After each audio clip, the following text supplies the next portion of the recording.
Forex എന്ന് പറഞ്ഞു കഴിഞ്ഞാൽ എന്താണ്? ഫോറെക്സ്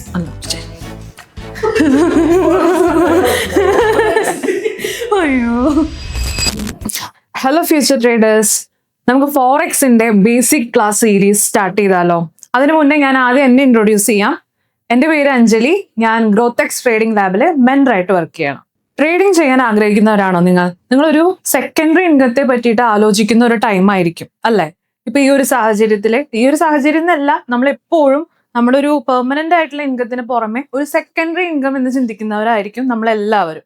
ഓക്കെ, ഇപ്പൊ നമ്മളിപ്പോ ഒരു ബിസിനസ് സ്റ്റാർട്ട് ചെയ്യാനാണെങ്കിൽ നമുക്ക് പ്രൊഡക്റ്റ് വേണം, അതിന് വേണ്ട സ്പേസ് വേണം, അങ്ങനെയുള്ള കാര്യങ്ങളൊക്കെ ഉണ്ട് അല്ലേ? പക്ഷെ ഫോറെക്സ് ട്രേഡിങ്ങിലേക്ക് വരികയാണെങ്കിൽ നമുക്ക് നമ്മളൊരു ടൈമും നമുക്ക് ഇഷ്ടമുള്ള ഒരു സ്പേസും പിന്നെ നമ്മളെ കൺട്രോൾ ചെയ്യാൻ ആരുമില്ല. നമ്മൾ ഇഷ്ടമുള്ള സ്പേസിൽ ഇരുന്നിട്ട് എന്ത് ചെയ്യാണ്, നമുക്കുള്ള ടൈമിൽ നമ്മൾ ഇരുന്ന് ട്രേഡ് ചെയ്യണം. പക്ഷെ ഫോറെക്സ് ട്രേഡിങ് ചെയ്യാനാണെങ്കിൽ നമുക്ക് ഇഷ്ടമുള്ള ടൈമിൽ നമ്മൾ ആരുടെയും കൺട്രോൾ ഇല്ലാതെ നമുക്കൊരു ഇൻകം ജനറേറ്റ് ചെയ്യാനായിട്ട് പറ്റും. ഫോറെക്സ് എന്ന് പറഞ്ഞു കഴിഞ്ഞാൽ ഫോറിൻ എക്സ്ചേഞ്ച് ആണ്. 4x അല്ലെങ്കിൽ FX എന്നും പറയും. ഫോറെക്സ് മാർക്കറ്റിലെ പല രാജ്യങ്ങളുടെ കറൻസീസ് നമ്മൾ ട്രേഡ് ചെയ്യുന്നുണ്ട്. ഫോറെക്സ് മാർക്കറ്റിൽ പല രാജ്യങ്ങളിലെ കറൻസി പെയർസ് നമ്മൾ വാങ്ങുകയും വിൽക്കുകയും ചെയ്യുകയാണ്. ഇതിൽ ഒരുപാട് രാജ്യങ്ങൾ പാർട്ടിസിപ്പേറ്റ് ചെയ്യുന്നുണ്ട്. അതുകൊണ്ട് തന്നെ ഇതെന്താണ്, ഒരു ലാർജ് ഫൈനാൻഷ്യൽ മാർക്കറ്റ് ആണ്. 24 hours മാർക്കറ്റ് ആണ്. ഫോറെക്സ് എന്ന് പറയുന്നത് ഡീസെൻട്രലൈസ്ഡ് ആണ്. ഓക്കെ, ഞാൻ മുന്നേ പറഞ്ഞു ഇതിൽ ഒരുപാട് രാജ്യങ്ങൾ പാർട്ടിസിപ്പേറ്റ് ചെയ്യുന്നുണ്ടെന്ന്. ഓക്കെ, അപ്പൊ ഓരോ രാജ്യങ്ങൾക്കും അവരുടേതായ റെഗുലേഷൻസ് ഉണ്ട്. ഇനി നമുക്ക് ഫോറെക്സിലെ പാർട്ടിസിപ്പൻസ് ആരാണെന്ന് നോക്കാം. ഇന്റർനാഷണൽ ബാങ്ക്സ് ഉണ്ട്, ഇൻസ്റ്റിറ്റ്യൂഷൻസ് ഉണ്ട്, അതുപോലെ റീറ്റെയിൽ ട്രേഡേഴ്സ് ഉണ്ട്. ഇന്റർനാഷണൽ ബാങ്ക്സ് ഉണ്ട്, ഇൻസ്റ്റിറ്റ്യൂഷൻസ് ഉണ്ട്, റീറ്റെയിൽ ട്രേഡേഴ്സ് ഉണ്ട്. ഇനി നമുക്ക് ഫോറെക്സ് ട്രേഡിംഗിൽ ഞാൻ പറഞ്ഞു കറൻസി പെയർസ് ആണ് ട്രേഡ് ചെയ്യുന്നതെന്ന്. ഇനി നമുക്ക് കറൻസിയിലേക്ക് കടക്കാം. ഞാൻ പറഞ്ഞു ഫോറെക്സിലെ കറൻസീസ് എന്ത് ചെയ്യുന്നുണ്ട്, ട്രേഡ് ചെയ്യുന്നുണ്ട്. അതിൽ കറൻസീസിലെ മേജർ 8 കറൻസീസ് ആണ് ഉള്ളത്. USD, യൂറോ, GBP, അതുപോലെ Australian dollar, Canadian dollar, New Zealand dollar, അങ്ങനെ 8 മേജർ കറൻസീസ് ആണ് ഉള്ളത്. ഇനി നമുക്ക് കറൻസി പെയർസിലേക്ക് കടക്കാം. കറൻസി പെയർസ് എന്ന് പറയുമ്പോൾ നമ്മൾ ഫോറെക്സിലെ കറൻസീസ് ട്രേഡ് ചെയ്യുന്നത് പെയർ ആയിട്ടാണ്. അതിൽ ഈ കറൻസി പെയർസിനെ 3ആയിട്ട് ഡിവൈഡ് ചെയ്തിട്ടുണ്ട്. Major currency pair, minor currency pair and exotic currency pair. Major currency pair എന്ന് വെച്ച് കഴിഞ്ഞാൽ US ഡോളർ ആയിട്ട് പെയർ ചെയ്തു വരുന്ന കറൻസി പെയർസിനെയാണ് മേജർ കറൻസി പെയർസ് എന്ന് പറയുന്നത്. മേജർ കറൻസി പെയറിന് എക്സാമ്പിൾ ആണ് യൂറോ, USD. ഇനി അടുത്തതാണ് മൈനർ കറൻസി പെയർ.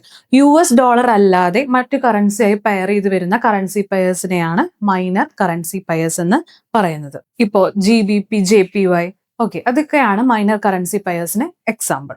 ഇനി exotic currency pair. Exotic currency pairs എന്ന് പറയുമ്പോൾ ഡെവലപ്പിംഗ് ആയിട്ടുള്ള കൺട്രീസിന്റെ കറൻസി പെയർ ആയിട്ട് പെയർ ചെയ്ത് വരുന്ന കറൻസികളെയാണ് എക്സോട്ടിക് കറൻസി പെയർസ് എന്ന് പറയുന്നത്. ഫോർ എക്സാമ്പിൾ INR, അതുപോലെ ബ്രസീലിയൻ കറൻസി, ഇതൊക്കെ എന്താണ്, എക്സോട്ടിക് കറൻസീസിന് എക്സാമ്പിൾ ആണ്. അപ്പോൾ നമ്മൾ കറൻസി എന്താണെന്ന് പറഞ്ഞു, കറൻസി പെയർസ് പറഞ്ഞു, അതിൽ 3ആയിട്ട് ക്ലാസിഫൈ ചെയ്തത് പറഞ്ഞു. അപ്പോൾ ഇപ്പൊ നമ്മൾ ഡിസ്കസ് ചെയ്തത് കറൻസി പെയർസിനെ 3ആയിട്ട് ഡിവൈഡ് ചെയ്തിട്ടുണ്ടെന്ന് പറഞ്ഞു. Major currency pair, minor currency pair, exotic currency pair. ഇനി ഞാൻ പറഞ്ഞു നമ്മൾ ട്രേഡിംഗ് ചെയ്യുമ്പോൾ കറൻസി പെയർ ആയിട്ടാണ് ട്രേഡ് ചെയ്യുക. For example euro, USD. അതിൽ യൂറോ എന്താണ്, ബേസ് കറൻസി. USD എന്താണ്, കോഡ് കറൻസി. ബേസ് കറൻസിക്ക് എന്തായിരിക്കും, എപ്പോഴും വാല്യൂ കൂടുതലായിരിക്കും. ബേസ് കറൻസി എന്തായിരിക്കും, എപ്പോഴും വാല്യൂ കൂടുതലായിരിക്കും. കോഡ് കറൻസിക്ക് മൂല്യം കുറവായിരിക്കും. ഇനി ട്രേഡിംഗിലേക്ക് വരുമ്പോൾ കൂടുതലും കേട്ടിട്ടുള്ള 2 വാക്കുകളായിരിക്കും ബൈ ആൻഡ് സെൽ. ഒരു കറൻസി പെയർ എടുത്തു, യൂറോ, USD. അതിൽ ബൈ ചെയ്യുക എന്ന് പറയുമ്പോൾ നമ്മൾ അവിടെ യൂറോ ബൈ ചെയ്യുകയും അതുപോലെ USD സെല്ല് ചെയ്യുകയാണ് ചെയ്യുന്നത്. അതേപോലെ തന്നെ ഈ യൂറോ USD പെയർ സെല്ല് ചെയ്യുക എന്ന് പറയുമ്പോൾ യൂറോ അവിടെ സെല്ല് ചെയ്യുകയും അതുപോലെ നമ്മുടെ കോഡ് കറൻസി ആയിട്ടുള്ള USD ബൈ ചെയ്യുകയാണ് ചെയ്യുന്നത്. ഇപ്പൊ നമ്മൾ എന്ത് ഓർഡർ കൊടുത്താലും വാല്യൂ കൂടിയ എന്ന് വെച്ചെങ്കിൽ നമ്മുടെ ബേസ് കറൻസിമലാണ് അത് അപ്ലൈ ചെയ്യുക. ഇനി ബൈ ചെയ്ത് കഴിഞ്ഞ് കഴിഞ്ഞാൽ മാർക്കറ്റ് മുകളിലേക്ക് പോയ പ്രോഫിറ്റും താഴെ പോയി കഴിഞ്ഞാൽ ലോസും.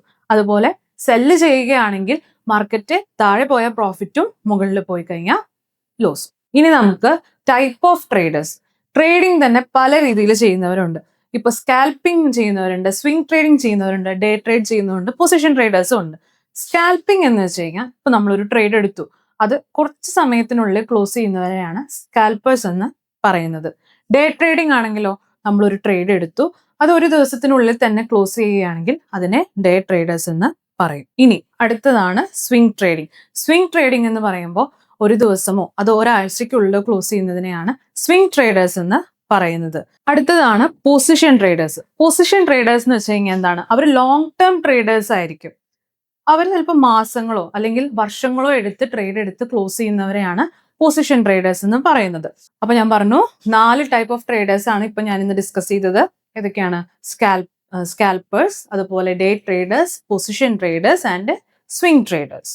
അപ്പോൾ ഈ വീഡിയോയിൽ നമ്മൾ ഡിസ്കസ് ചെയ്തത് ഫോറക്സിനെ പറ്റിയിട്ടുള്ള ബേസിക് കാര്യങ്ങൾ മാത്രമേ ഇന്ന് ഡിസ്കസ് ചെയ്തിട്ടുള്ളൂ. എന്താണ് ഫോറക്സ്, എന്താണ് കറൻസി പെയർസ്, അതുപോലെ type of traders, just basic terms മാത്രമാണ് ഇന്ന് ഇൻട്രൊഡ്യൂസ് ചെയ്തിട്ടുള്ളൂ. ഇനി കൂടുതൽ നമുക്ക് അടുത്ത് വരുന്ന വീഡിയോസിൽ എന്ത് ചെയ്യാം, നമുക്ക് കൂടുതലായിട്ട് ഫോറക്സ് എന്താണെന്ന് അറിയാം. ഓക്കെ, സോ നമ്മുടെ ചാനൽ നിങ്ങൾ സബ്സ്ക്രൈബ് ചെയ്യുക. ഇതുപോലുള്ള വീഡിയോസ് നിങ്ങൾക്ക് കാണാം.